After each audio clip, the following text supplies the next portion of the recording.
Alien Girl offered the human a modest gift, yet the Council's reaction revealed who she truly was.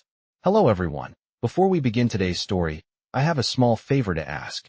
Please hit subscribe and turn on the notification bell so you never miss our channel's new videos. It's quick, free, and the best way to support us in bringing you more dramatic stories. Your support means the world to us. Where are you watching from? Drop your city or country in the comments below.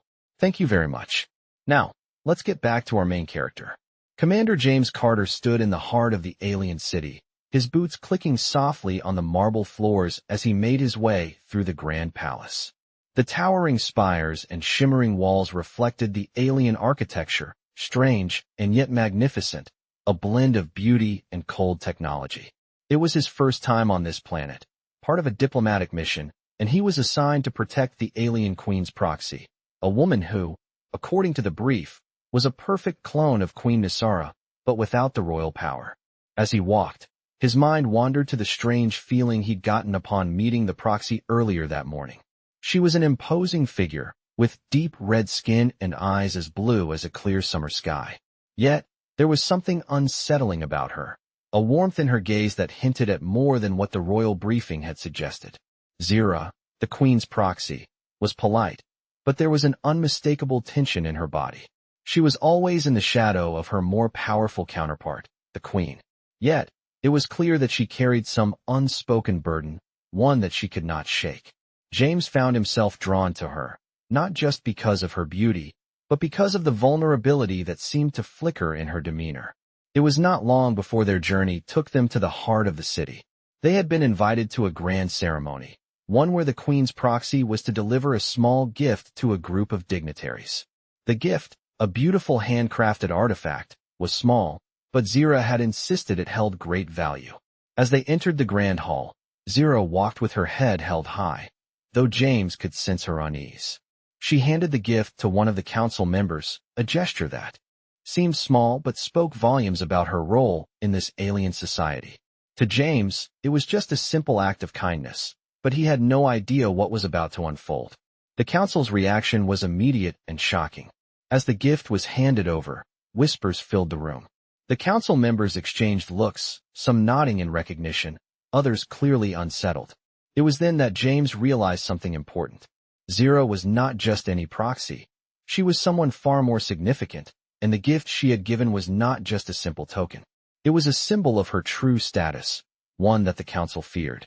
The murmurs grew louder, and as James looked at Zira, he could see the subtle shift in her posture. She was no longer the proxy. She was the queen, at least in their eyes. Her true identity had been revealed, and the respect that followed was palpable. The council, once skeptical of her position, now regarded her with the utmost reverence. James stood there, speechless, as Zira's true power became apparent. She was more than just a clone. She was the heart of a kingdom, and the council had known it all along. It was not just her gift that had changed everything. It was the acknowledgement of her worth by those who held the power. As the ceremony continued, James couldn't help but feel a growing sense of admiration for Zira. She had played her part flawlessly, revealing her strength when it mattered most. And now, as he watched her stand tall in front of the council, he knew that this moment would forever change the course of their relationship. She wasn't just a royal figure to protect. She was someone worthy of respect and admiration in her own right. James stood in stunned silence, still processing the reveal of Zira's true identity. The council members, once distant and indifferent, now regarded her with something much deeper: respect, reverence, perhaps even fear. As the murmurs in the hall quieted down, Zira's posture straightened, her shoulders squared, and she glanced briefly at James, a flicker of something like gratitude in her eyes. Despite her regal demeanor, there was a subtle vulnerability there, something human that James could relate to. He had always been trained to read people, to understand what they weren't saying, and in that moment, he understood. Zira had always known the truth of her position, but the world around her had needed to be reminded. "Commander Carter," a voice broke the stillness, one of the council members speaking directly to him now. "It seems the Queen's proxy has outshone even the highest of our expectations." James gave a small nod, still processing the weight of what had just happened. The council was not the only one who had underestimated Zira. He had too, despite his respect for her. The rest of the ceremony proceeded with a certain tension in the air. James' role as her bodyguard now felt more significant than ever before, not just a protective task, but a role that had evolved into something much more crucial. Zira was no longer simply a stand-in. She was the real force behind this mission. She was not just a clone. She was a leader, one who could command respect with nothing more than a gesture. As the proceedings continued, James couldn't help but notice the way Zira moved now. Her step more confident, her gaze more piercing, almost as if she had come into her own. She wasn't hiding behind the queen's shadow anymore. She was embracing her own power. When the final part of the ceremony came, Zira turned to James with a soft, almost imperceptible smile.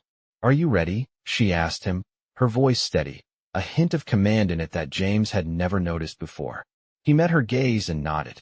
"Always, Your Highness," he replied, instinctively falling into the formality, though something in the way he said it felt different now. There was no doubt in his mind anymore. Zira was more than just a figurehead. As they moved toward the next part of the event, James couldn't shake the feeling that something had shifted, both between him and Zira, and in the way the world around them saw her. No longer would she be seen as a mere proxy.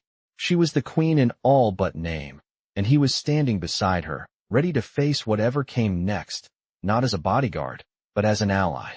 As they exited the hall, James felt the weight of his responsibilities shift. Protecting her now felt more like honoring her, acknowledging the strength she had within her that no one had truly seen until now. Zira had revealed herself, not just to the council, but to him as well. And from that moment, there was no going back. She wasn't just a leader. She was someone worth following, someone worth fighting for. As the days passed, James found himself growing more comfortable in his new role, not just as a bodyguard, but as an ally to Zira. The shifts in their dynamic had been subtle at first, but now they were unmistakable. Zira no longer wore the mantle of the queen's proxy with hesitation.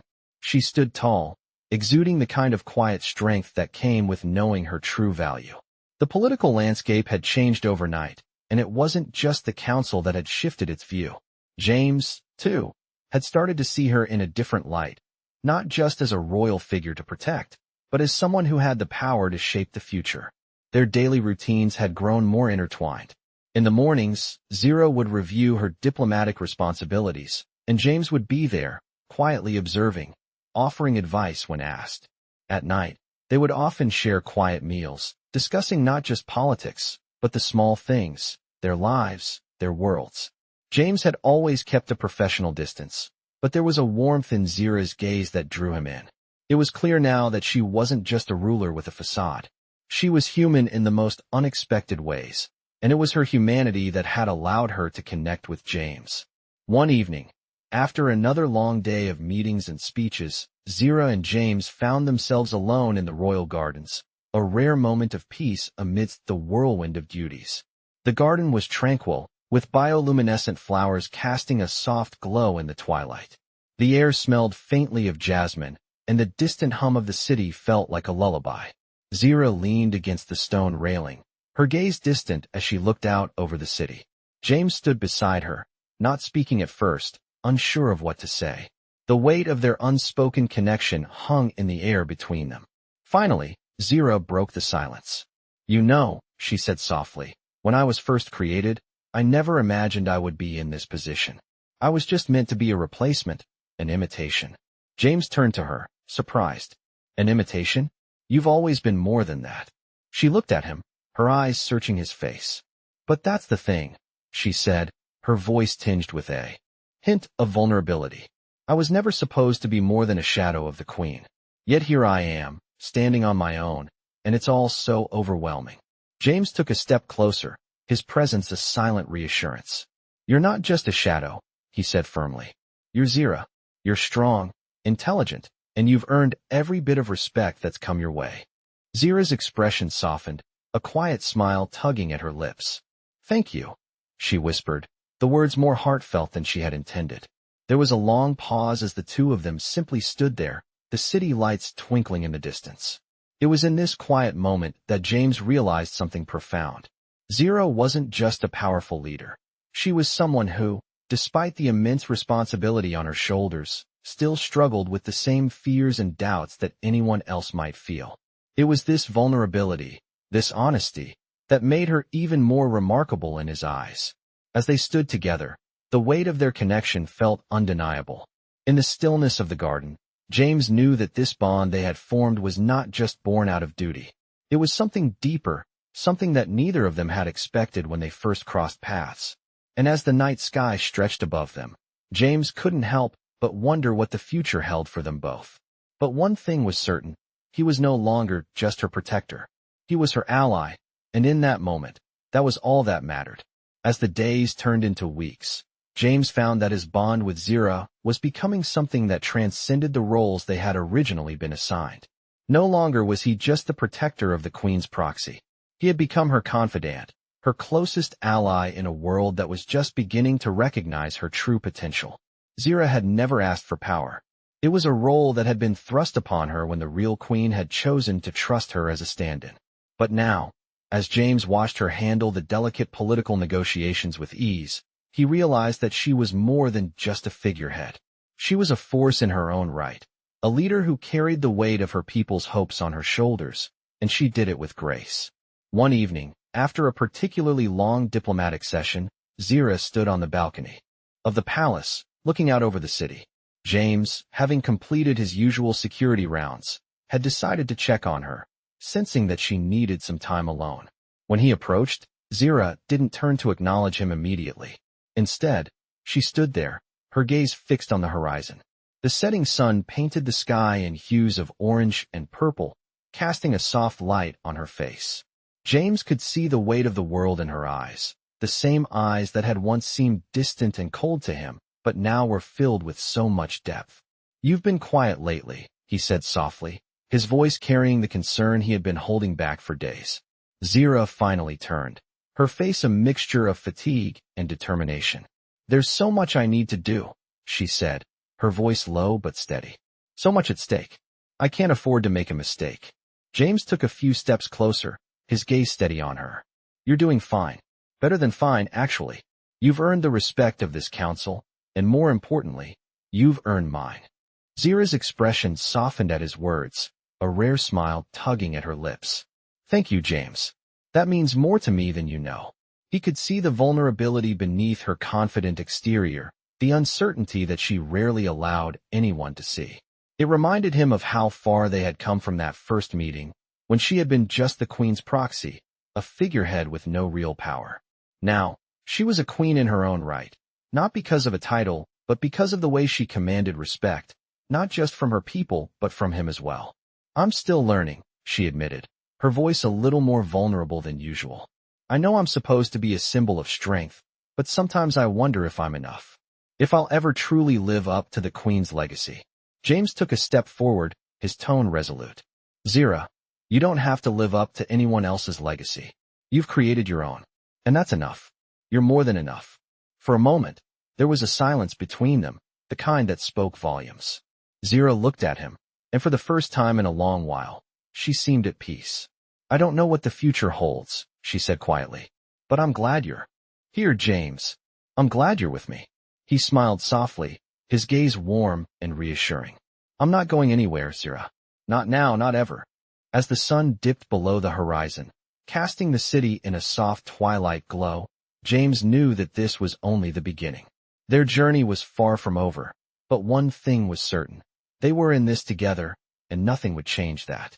As time went on, James and Zira's bond grew stronger, more intricate, but also more complicated. The weight of their respective roles never fully left them, but it was in the quiet moments, away from the bustling halls of the palace and the formalities of their daily duties, that their connection truly flourished. One evening, as they sat together in Zira's private quarters, the air between them seemed different. There was a warmth, a familiarity, that neither of them had expected. Zira was seated by the window, looking out over the city, her silver hair catching the soft glow of the lights below. James, standing by the door, watched her silently for a moment before he spoke. "You know, for someone who's always surrounded by so much power and responsibility, you're still the most human person I've met." Zira turned toward him, a small, knowing smile on her face. "Is that a compliment or a critique?" she asked softly, her voice carrying the warmth of their growing trust. James smiled back, leaning against the doorframe. "A compliment, definitely." He paused, considering his next words. "I've seen leaders, commanders, and those who command respect just by their titles. But you do it with your actions, with your heart." Zira's smile softened, and for a moment, her eyes looked distant, almost as if she were seeing something far away. "I never asked for any of this," she said quietly. "Being a queen, being a symbol of something bigger than myself. I only ever wanted to be someone who could make a difference." James stepped closer, sensing her uncertainty. "You are making a difference," he said, his voice steady and sincere. "Every day, in ways that no title or crown ever could." Zira looked up at him, and for the first time in a long while, James saw the vulnerability in her gaze, the cracks in her armor that she rarely showed to anyone. "But what if it's not enough?" she asked, her voice barely above a whisper. "What if I'm not enough?" The question hung in the air between them, a question James knew she had been carrying with her for much longer than he had realized. He moved to her side, gently placing a hand on her shoulder. "Zira, you've already done more than most could ever dream of," he said firmly. "The world doesn't need you to be perfect. It just needs you to be you." She turned to face him fully now, their eyes locking. The air between them felt charged, the weight of their shared understanding pulling them closer together. "Thank you, James," she said quietly, her voice filled with a sincerity that caught him off guard. He gave a small smile, his heart unexpectedly racing. "Always," he replied softly. There was a long silence then, but it was different. It wasn't filled with tension or uncertainty, but with something more, something unspoken but deeply understood. They were standing at the edge of something new, something neither of them could fully grasp yet, but both knew was coming. Zira, with all of her strength and vulnerability, had finally allowed herself to see what James had seen in her all along, that she was enough. And James, despite all of his training and experience, had finally realized that protecting her wasn't just a duty, it was a choice, one that he would make again and again. As they stood there in the quiet of the room, the city lights sparkling below, they knew that whatever lay ahead, they would face it together. No longer just a protector and a queen's proxy, but equals. And that, in its own way, was more powerful than any title ever could be. As weeks passed, the connection between James and Zira continued to deepen. They had fallen into a rhythm that neither had expected, but both had come to cherish. Zira's duties were as demanding as ever, but James was always by her side, offering support, guidance, and a quiet strength. Despite the pressures of leadership, Zira was beginning to embrace her role more fully, no longer simply following in the footsteps of the queen she had been created to replace, but stepping into her own power, commanding respect in her own right. One evening, after another long series of meetings with the council, Zira found herself once again on the palace balcony, looking out over the sprawling city beneath the stars. James, ever the watchful protector, had taken his usual position near the door, sensing that she needed this moment of solitude. But this time, there was something different in the air. Zira turned to him, her eyes reflecting the soft glow of the city lights. "Do you ever wonder," she asked, her voice soft yet steady, "what it would be like if I wasn't here? If things were different?" James raised an eyebrow, sensing the weight of her question. "Different how?" he asked, walking closer. Zira turned fully to face him, her expression thoughtful. "If I hadn't become the proxy, if I had just lived a normal life, what would I have been? What could I have been?" The question hung in the air between them, heavy with meaning. James paused, considering her words carefully. "You're already everything you need to be," he said, his voice gentle but firm. "You've always been that person. You just didn't know it yet." Zira looked at him, her eyes searching his face for any hint of doubt. "But what if that's not enough? What if I fail?" she asked quietly, the vulnerability in her voice unmistakable. James stepped forward, his presence comforting. "Zira," he said, his voice low and steady, "I've seen you rise up time and time again. I've seen you face challenges that would break most people, and yet you stand tall. You're more than enough." There was a long pause as Zira took in his words. For a moment, she seemed lost in thought, as if processing something she had buried deep inside. James didn't push her, instead simply waiting, offering his silent support. Finally, Zira spoke, her voice softer now. "I never asked for any of this," she said, her gaze drifting to the horizon. "But I'm here now, and I can't turn back. I don't want to disappoint anyone. Especially not you." The sincerity in her voice was raw, and James could see the depth of her struggle. He reached out, placing a hand on her shoulder, offering a grounding touch. "Zira, you could never disappoint me," he said, his voice full of conviction. "You're doing exactly what you're meant to do, and you don't have to do it alone." Zira turned to him, her eyes filled with emotion. "I don't know what I'd do without you, James," she whispered, her voice breaking slightly. For a moment, they stood there in silence, the weight of their unspoken connection heavier than any words could convey. James could feel the tension in the air, the quiet understanding between them. It wasn't just about protection anymore. It was about partnership. They were in this together, and no matter what the future held, they would face it side by side. As the night stretched on, the city lights flickering below, James knew one thing for certain.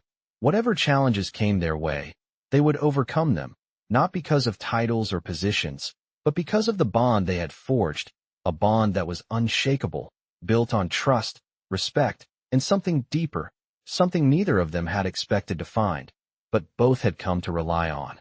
And in that moment, standing together in the quiet of the palace, James knew that no matter what happened next, they would face it with strength, with unity, and with a purpose that was far greater than they could have ever imagined. The days passed in a quiet but steady rhythm, the hum of the palace and its surrounding city now a background to the growing bond between James and Zira. Despite the quiet, there was a sense of urgency in the air. As much as Zira had embraced her position and the responsibilities that came with it, the world around her was constantly shifting. Diplomatic tensions were rising, new factions were emerging, and there were always whispers of enemies, both foreign and domestic.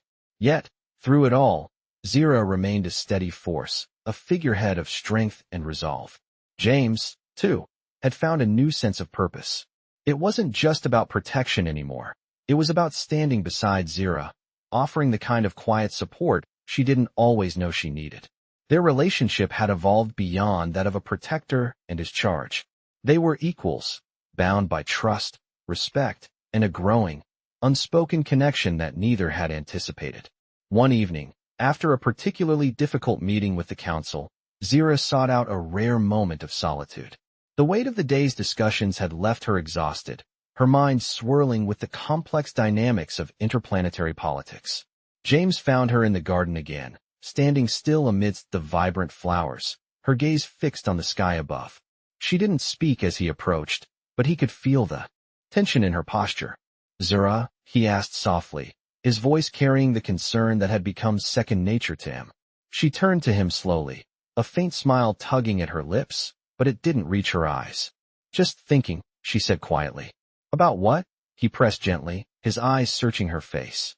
She hesitated for a moment, then spoke, her voice barely above a whisper. "About what happens next. What comes after all of this?" James stepped closer, his presence a comforting weight. "What do you mean?" he asked, his voice steady but soft. Zira's gaze shifted to the stars above. "All of this, the diplomacy, the power struggles, the responsibility. Sometimes I wonder if it will ever be enough. If I will ever be enough." There was a rawness in her words, a vulnerability that she rarely allowed herself to show. James reached out, placing a hand gently on her shoulder. "You're more than enough," he said firmly. "You've been more than enough from the very beginning. This isn't about being perfect or having all the answers. It's about doing what you can with what you have." Zira met his gaze, her eyes filled with something he couldn't quite place. "But what if it's not enough? What if I fail?" she asked, her voice tinged with doubt. James gave a small, reassuring smile. "Zira, you've already succeeded in ways most people can't even begin to imagine. You've brought people together, you've earned their respect, and you've changed the course of history. That's not failure." Zira looked at him for a long moment, as if weighing his words. Slowly, a soft sigh escaped her lips, and she let her head rest on his shoulder. "I don't know what I'd do without you, James," she whispered. Her words caught him off guard, though he didn't show it. He had never expected to become so deeply intertwined in her world, to become someone she relied on in this way. And yet, standing there with her, he realized that he couldn't imagine being anywhere else. "I'm not going anywhere," he replied softly, his voice steady. "Not now, not ever." They stood together in silence, the weight of the universe pressing down on them, but somehow lighter when they were side by side. Zira's strength, her resolve, was undeniable, but in that moment, James knew that she wasn't alone. And for the first time in a long while, Zira allowed herself to feel that sense of peace. She wasn't just carrying the weight of the world on her shoulders. She had someone beside her, someone who would stand with her, no matter what came next. As the night stretched on, the stars shining above them, Zira realized that while the future was uncertain, she no longer had to face it alone. With James by her side, she could face whatever came their way. The days turned into weeks, and the bond between James and Zira continued to deepen, shaped by the quiet moments they shared and the weight of their responsibilities. The palace had become a place of both refuge and constant tension, as political turmoil brewed beyond the walls. Zira was increasingly called upon to make decisions that would impact the future of her people, and though she carried these burdens with grace, James could see the toll it took on her. One evening, after a particularly trying council session, Zira found herself once again in the palace garden, her favorite spot for moments of solitude. The cool evening air carried a hint of jasmine, the flowers swaying gently in the breeze. James, ever attentive, approached her quietly, as he had learned to do over the months. "A lot on your mind?" he asked softly, his voice carrying a concern that had become second nature to him. Zira didn't immediately answer, instead letting out a long breath as she stared at the stars above. The garden, normally a peaceful retreat, now felt heavy with the weight of her thoughts. Finally, she spoke, her voice low and tinged with uncertainty. "Do you ever wonder if we're making the right choices?" "If I'm making the right choices." James stepped closer, his presence a comforting anchor in the midst of her doubt. "All the time," he replied honestly. "But that's the burden of leadership, Zira. You do the best you can with the information you have, and sometimes you trust that your instincts are enough." Zira turned toward him, her eyes searching his face for any sign of doubt. "But what if my instincts aren't enough? What if I'm wrong?" she asked, the vulnerability in her voice more apparent than ever. James gently placed a hand on her shoulder, offering a grounding touch. "You're human, Zira. You'll never have all the answers, but that's what makes you a great leader. You're willing to question, to reflect, to grow, and that's what matters." She looked at him for a long moment, her expression softening. Slowly, she nodded, the tension in her shoulders easing ever so slightly. "I just want to do what's best for everyone," she said quietly, almost to herself. James smiled warmly, his voice filled with quiet conviction. "You already are." There was a long pause as Zira looked out over the garden again, the stillness between them filled with understanding. They didn't need words to know what the other was thinking. Their bond had grown too strong for that. Zira was no longer the queen's proxy, no longer just a figurehead. She had become a leader in her own right, one who questioned, who felt, and who truly cared about the people she led. And James had become more than just her protector. He had become her confidant, her partner, the person who helped her navigate the complexities of a world that had once felt overwhelming. As they stood together in the garden, the night growing colder, they both knew that the future was uncertain, but they were no longer afraid of it. They would face it together, whatever came their way. No longer was James just guarding Zira. They were walking side by side, ready for whatever challenges lay ahead. And as the stars shone brightly above them, Zira felt a sense of peace she hadn't known in a long time. With James by her side, she knew she could handle whatever came next.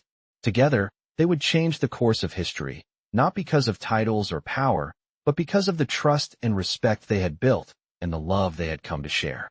The weeks that followed only deepened the connection between James and Zira.